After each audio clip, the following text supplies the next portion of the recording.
Do the intro. Hmm? Do the intro.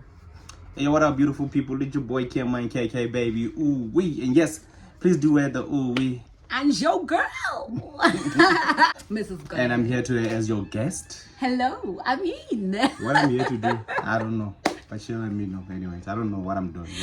But anyways, yeah. It's fine. You'll soon find out. So yes, welcome to my YouTube channel, my honeys. And as you have seen today, I'm not running alone. I am with Mr Golele himself. If you are new here, this is Mr. and Mrs Golele. So officially, yes. Yeah.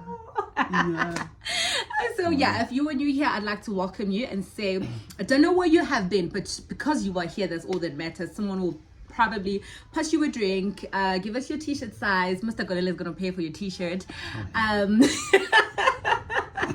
But if you are a returning soldier, you know that I've got nothing but mad love for you, and thank you for sticking around for so long. Your support is truly appreciated. So if you have been following me on my socials, you know that we have dedicated March to be meaningful conversations in March. So this is a month where I intentionally set aside to have sit down conversations with you, which I think are meaningful. It is always nice to have fun, and do all the things, but I feel it's important to also have sit downs and to move each other and grow each other in ways more than one. With that being said, today's video will be talking about all the things that we wish we knew before studying or before planning for our wedding day. Wedding days are beautiful. Let me not even lie to you, they are beautiful, at least for me. For us women. Wow. They are beautiful, but the truth of the matter is they come with a lot of work and a lot of sacrifices, right? So we sat down and come up with things that we think that we needed to share with you guys if you are planning on your wedding day. So first things first, I'll start. Prayer has held me down, has held us down in the plenary, because you know when the Bible says that many are the plans of a man, but the Lord decides. This is when you get to see that actually God is going to decide. And there are times when you're going to make decisions and they don't come the way, or they don't pan out the way that you wanted them to. And you literally say, you know what? At this point, at this point, God will see to finish that this happens the way I want it to happen. So I think pray about everything. Start with prayer. Why are you laughing? Pray, pray without cease. Pray for the weather, pray for the budget, pray for everything, guys. Pray, and never stop praying. And pray that the plannings that the wedding don't actually tear you apart. Because let's be honest, guys, I feel like, in my own opinion, we are two different people. We see things differently. And then here we are trying to plan this event, which is mutual to us and our families. But now we are seeing things in different lights, or you want things this way, and I want things. So prayer is very important. Most of all, pray that the planning of the whole thing doesn't actually tear you apart.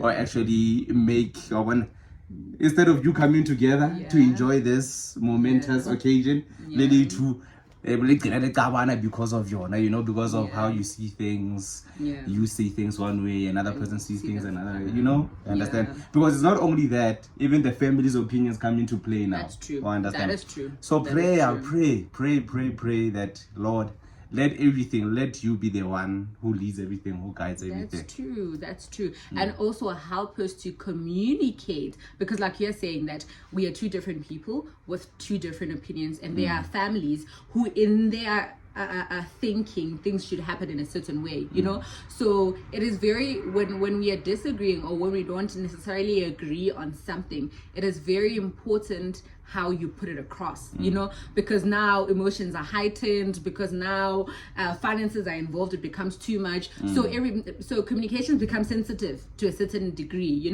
so I feel it's very important to also pray for the wisdom of communication, to say, Lord, this is how I feel, help me to communicate it in a way that doesn't come aggressive, doesn't come as if I don't take in cognizance the other person's opinion, you know. So I think how you communicate, you must also pray about that. Hey, Lord, use my tongue, tame my tongue, tell me or show me how to say this in a way that will be well understood, well received, you know. So yeah, okay, so now you have prayed about it, you have fasted.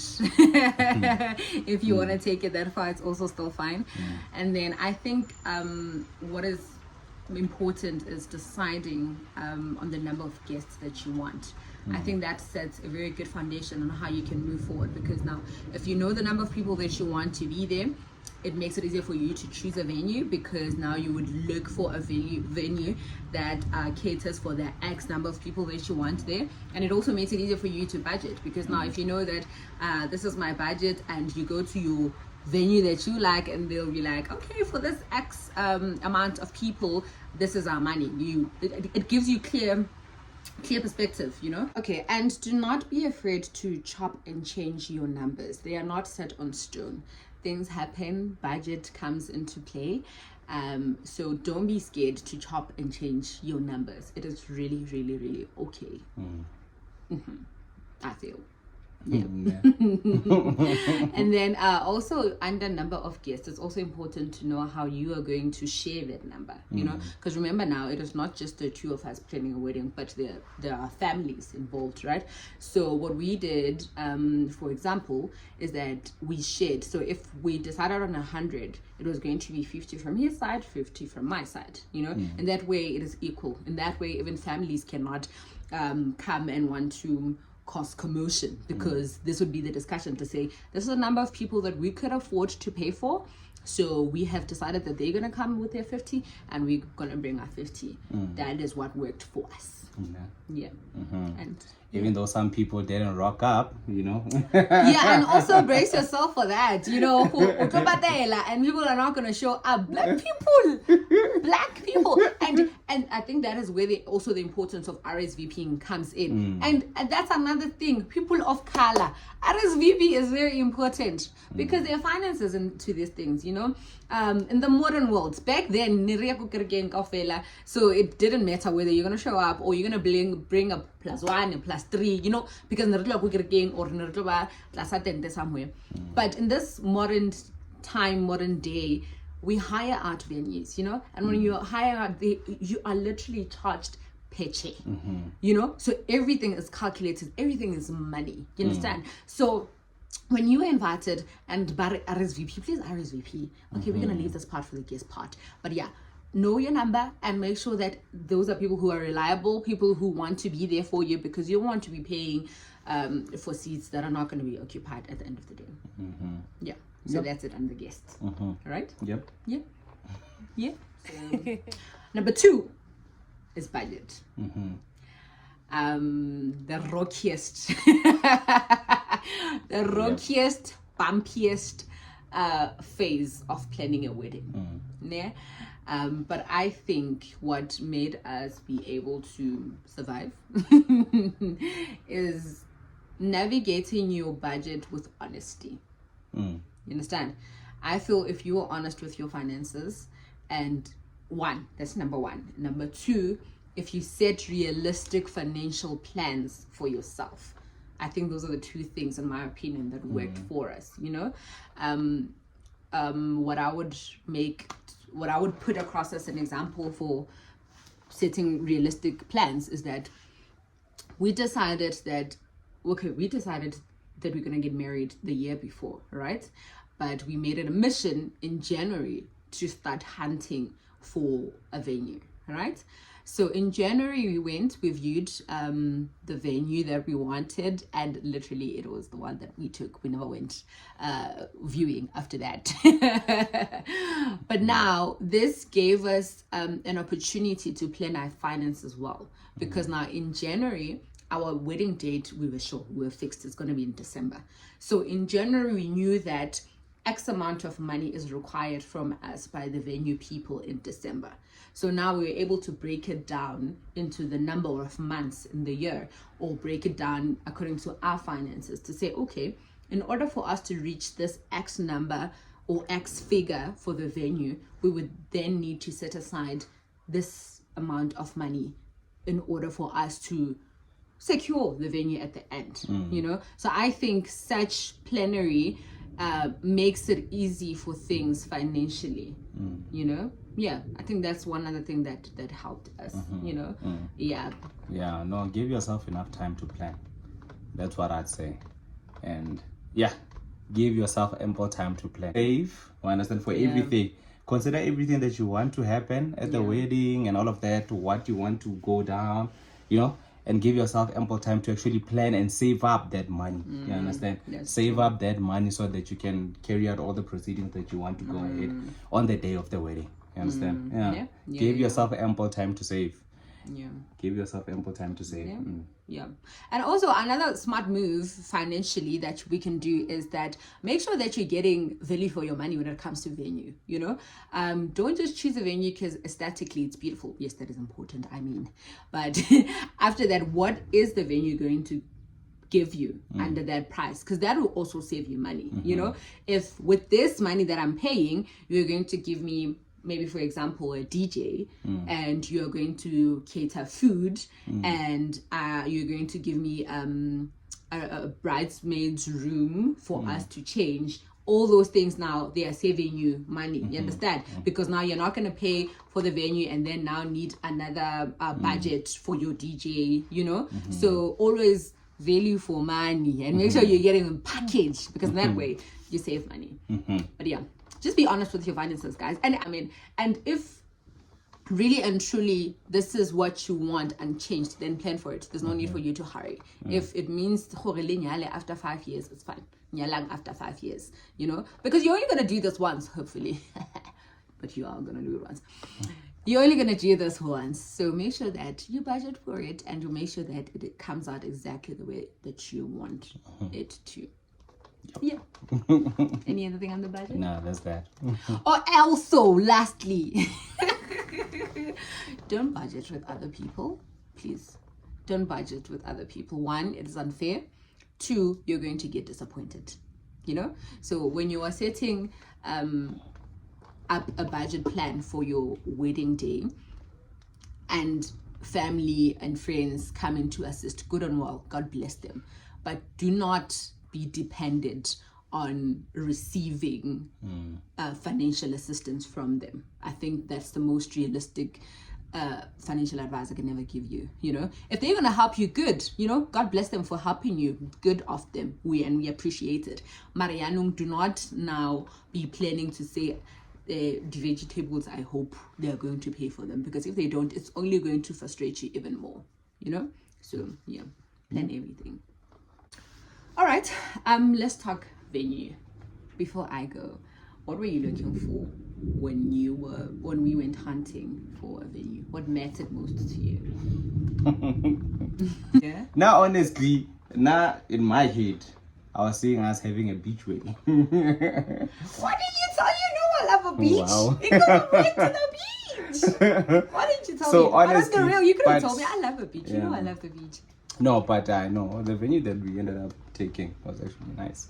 But yeah. Yeah, what did you love about it? The greenery. Yeah. For me, that was it. Like those forest vibes, one of the green that took me. Right. Yeah, exactly. Yeah. That won me. Okay, so now we're gonna talk about things to look into when choosing a venue. All right. Yeah, me, I wanted, if you know me, you know that I love outdoor events. I love natural light with all my life, right? And that's what I wanted. Hence there was so when we got there was a glass chapel, tick, that's outdoor, natural light, right? And then there was where we're gonna take pictures, which was in the garden, outdoor, tick for me, you know? So I think when you're looking for a venue, make sure that it can cater things that matter to you. One, I didn't want to, you know how back in the day, there'll be the chapel where you guys go do your I-do's, and then you have to drive and go to the nearest park where you guys are going to take pictures. That doesn't work for me, right? I wanted a venue that's going to allow us to do everything in the same venue, right? Because we were able to get bridal suits. You give your groomsman suit as well. We're able to get a chapel. We're able to get the hall. After that, we had the garden area where the snacks and pre-drinks were served. So everything was just under in 1 yard, and that to me made so much sense, right? Yeah, so maybe you want to think about those logistics when you are picking your venue, number one. Number two, like I said, that find value for money, right? What are they offering you for that price that they are asking for, you know? Yeah, so we got a DJ. We got what do I call her? The lady that was assisting us. What are they called? What do you call them? Host? Yeah, maybe. Yeah, I think there's a word, but let's use host. Yeah, host makes sense. We had a host, which was very, very helpful because she made sure that we were keeping to time. As delayed as we were, but she made sure. If it wasn't for her, I bet we would have started in the evening or in the afternoon. Yep. We waited and waited, and when I say we, I mean me and my groomsman. We waited. Munyani waemelwa. Come on. Yeah, no. Black child. Kid. But yeah, those people are very, very helpful, guys, because they made sure. And I promise you, when she kept on coming to ask us to check up on us, there were times when I got irritated. But at the end of the day, I realized that if it wasn't for her, I don't know if the wedding would have even took place, you know. So we also got that with our package, which was very important. They were also cooking for us. So they would give you a variety of foods to choose from your starter, your main course, your dessert, you know, so you can choose what works for your crowd, your people, which makes so much sense to me, because then we're not gonna go and source out catering as well, which will now cost you another money even for you to transport, you understand? So that made so much sense for me. So value for money, what am I getting for what I'm paying? That is important. Are you allowed to mention the venue's name? Yes, we can. I mean, they were good to us, so we can. So we went to Bell and Blossom in PTA. Amazing venue. Look it up. Yes, please watch our wedding video, wedding day ceremony. Yeah, video. I don't know what I themed it, but yeah, that one, you will see it. It's amazing place. And what else? Oh, also, it's very important to know what they are catering, what they are giving you. What they are giving you for their money, because I think we realized a few weeks before that flowers are not included in the package. Exactly. So that's the only thing that was not included, and we didn't know, guys. And flowers, is it called florist? Yeah, florist. That one, it's so expensive, guys. It is so expensive. So know in this price, what are you giving me? Yeah, so that you don't find out in the last minutes, because that was a minor inconvenience, because now we had to go find people, and it was last minute, so people were already not available, you know. But because my girl is multi-talented, she did the flowers herself. After much convincing from me. I guess. I mean, no, baby, I can't. But yeah, know what they are offering you and what they are not, so that you can outsource in time the things that they don't offer you. Now to the most interesting one. Wow. Choosing your bridal spot. Do you want to go first? Choosing my groomsman. Yeah. So what I considered when it comes to choosing my groomsman, obviously it had to be people that I am close to, you know. Yeah. People that I know. Yeah. People that I know only want the best for me. You understand? True. So I feel like it's that obvious. You understand? Yeah. Not the people that I chose to be my groomsman are people that I knew for a certain amount of time. Yeah. And I know they are people for me. You understand? Yeah. I mean, like I had Tsepiso Make. Yeah. From Gama next door. I mean, like we arrived here, new development, new place. And we just clicked, just like that. You understand? We just clicked. We liked the same music, you know. Yeah, no, it was vibes, man, with this guy. But I like the fact that anytime I needed him for anything, he always showed up. I understand? Yeah. He would always show up. I mean, like, I only knew him for a short amount of time. True. But this guy was like, yeah, man, if you need me for anything, just get it. I'm there. That you understand? Yeah. So those are the things that I looked into when I was like, nah, this guy needs to be one of my groomsmen. You understand? Yeah. Because no, we're that close. You understand? And then who else? Mbuso, you know. So tits. The new names. Yeah, I mean, like, this guy, Liena, knew him from our college days. Well, come serve years. Yeah. Oh yeah. Yeah, because I was gonna go see him, but then when we met, we just clicked, man. You know, those people that you know are like, nah. And anytime you need him for anything, he's also there. Understand? He's also there. And then I also had Batini, you know, the crazy one. I think everyone knows Batini. Exactly. That's the thing. And especially when me and Batini became friends, you could not say Batini without mentioning Ken. Yeah. You know, it was the same thing. And yeah, it was one of those things to say, no, every time when people are going to talk about us, it was always Batini and Kent. You understand? Yeah. So now he had to be there, one of my brothers, you know. And then who else was there? Oh, Martin. Martinez. One of the most genuine. Wow. Wow, baby. One of the most genuine guys ever. Yeah, I like Martin. Not that I don't like you guys that were mentioned before. One of the most genuine guys. I mean, like, Martin, I knew him from way back when we were still young in church, you know. Yeah, we used to serve together, you know. Yeah. This guy, Brother Martin. Man, you know, one of the most genuine guys ever. Yeah. Also, when you need him, he's always gonna be there. I mean, like, he steps up. I mean, like, go look at some of the videos. And he buys nice gifts, guys. You will see him. And he's single. Is he looking? I can't teach you guys everything.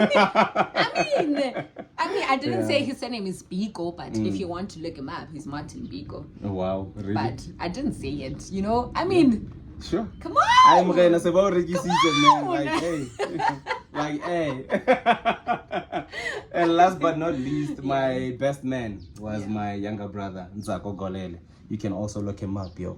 So single. I'm just kidding.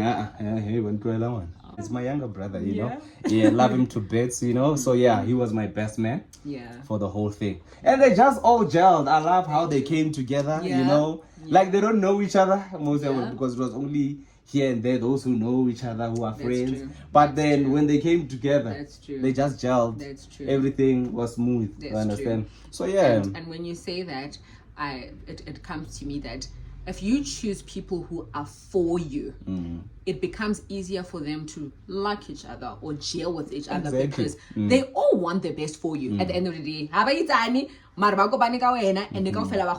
so it's just going to be easier for them to just gel with each other, you know. And yeah, that's another thing that I realized with our bridal squad. Do we call them bridal squad? But yeah, bridal squad for now, for the purpose of this conversation.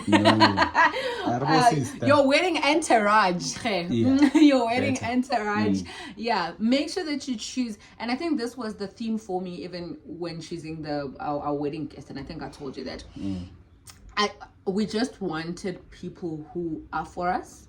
We wanted people who have been there for us. I think that was another thing that was very close to my heart, and we agreed on that. We want people who have been there for you, you know, people who have been there for you in your childhood, who have came through for you. I wanted them to sit on those tables and look at Mamello now and look at Shibono now and be like, wow, this is where they are now, you know. And I think that mattered a lot to me, especially when coming to guests, and especially because we were paying for it. I felt we needed to pay for people who have been there for us, you know. People who transport at one point, people who have borrowed us their fish oil at one point, you know. And you know, when people are doing good for you, and I'm saying this in a funny tone, as if it's not funny, but as if it's funny, but it's not, you know.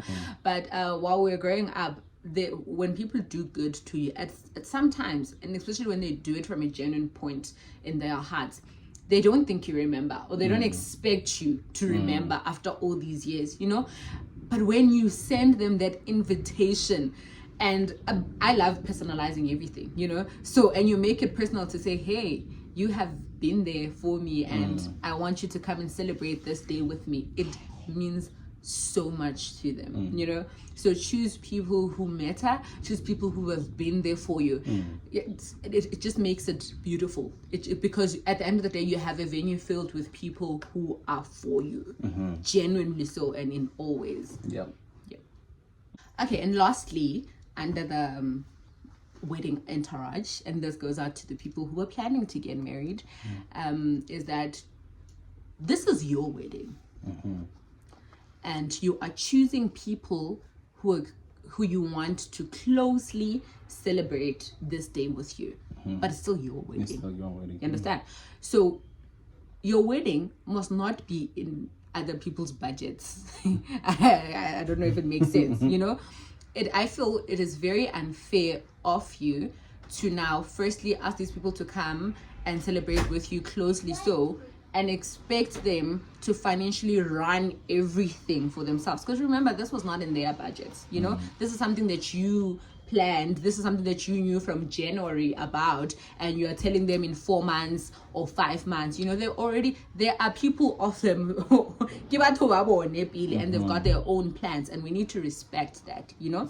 So when you're making your budget, remember budget, also consider that it is not their wedding, it's your wedding, you know. So be considerate of that and respect people's finances, you know. Yeah, so like I was saying, it goes back to planning. If you've planned properly, you have given yourself ample time to plan, then you won't have to overburden other people who understand. Because yes, we understand still, these are your close people, they're willing to go the extra mile for you. But I feel like you shouldn't have to put them in their position. You understand? So like I said, if you plan proper, you budget proper, there won't be need for that. It's your wedding at the end of the day. So I mustn't say, okay, it's my wedding, but I want you to wear $10,000 suit. You understand? Because you are my groomsman. How does that work? And I want you to buy it yourself. You understand? It doesn't make sense. I should be willing to pay for it because it's my. But like I said, you plan proper, then there won't be a need for you to overburden other people. You understand? Because at the end of the day, like you said, it's our wedding. Your wedding shouldn't be in other people's budget. Simple. And it's respectful. It is. But not least, we have rules for the guests. Yes. So I wrote them down because I don't want to forget anything. So if I keep on looking down, just know that I'm ready. All right. Number 1 is do not wear white. Unless it's stated so. Unless it's stated so in the invitation, like we did. Like, I love white, you know me. Yeah. But yeah, never wear white, guys, to a white wedding ceremony unless you are, or unless it is clearly stipulated in the invitation card to do so. It's simple. It's etiquette. Number 2, no surprise announcements at the wedding. Guys, please do not be proposing at people's weddings. No. I like you are my people, but this is still my day. You know, you agree, right? Yeah. Don't surprise us. Don't surprise us, please. or tell us that you are now pregnant. Now we are. It's not about you. It's not about you. Please. And then 3, do not bring babies to a wedding ceremony. I know, I'm a mom. I've got a 2-year-old.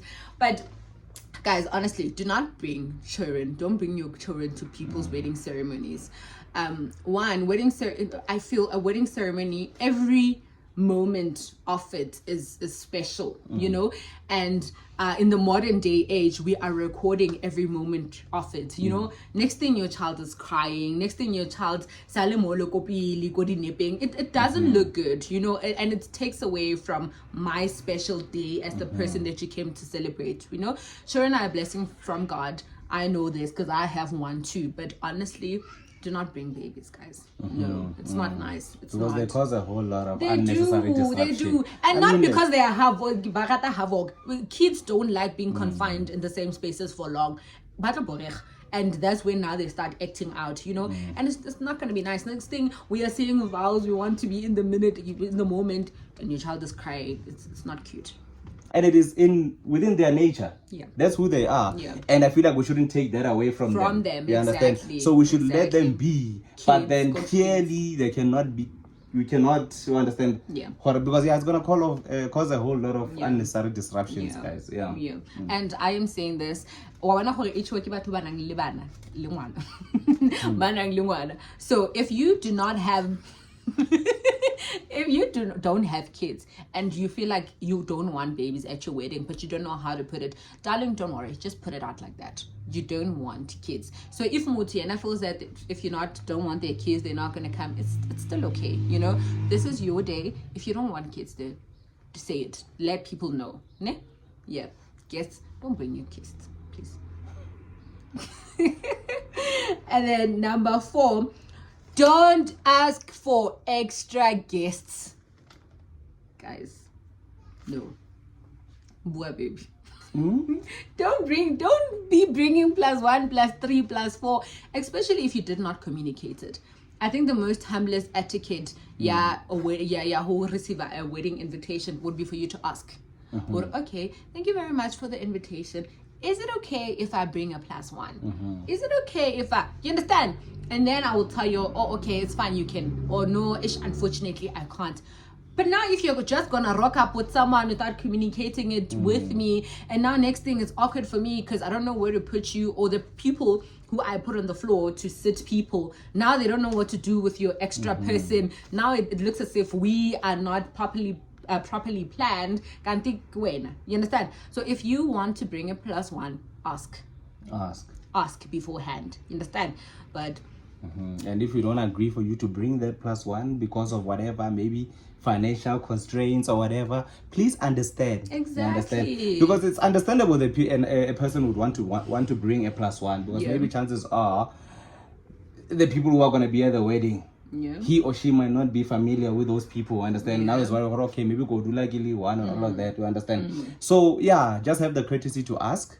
And if we can't make provisions for that +1, please do understand. You understand? Please do understand. So, ladies and gentlemen, with that said, I hope that this was very informative. If you still have other questions, feel free to DM me. I will happily advise where I can. Comment, not to DM. Oh yeah. Oh. DM. Okay.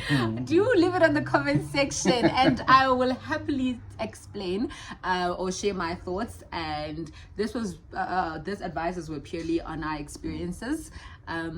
If they work for you, do take them. You are also most welcome to share your thoughts after listening to this. Otherwise, thank you very much, and thank you, Mr Golele, for joining me. It's been a pleasure. But thank you very much, Nakensas Nene, for watching. From your girl Kensan Golele. Oh yes. My honeys, when we say choose your people well, we mean choose your people well. Because there are times when things are going to get a bit tricky and you need to burst some energy or burst some smiles. These are your people. They should hotspot you about the excitement, about the bigger goal, which is you celebrating with the love of your life. So choose your people well.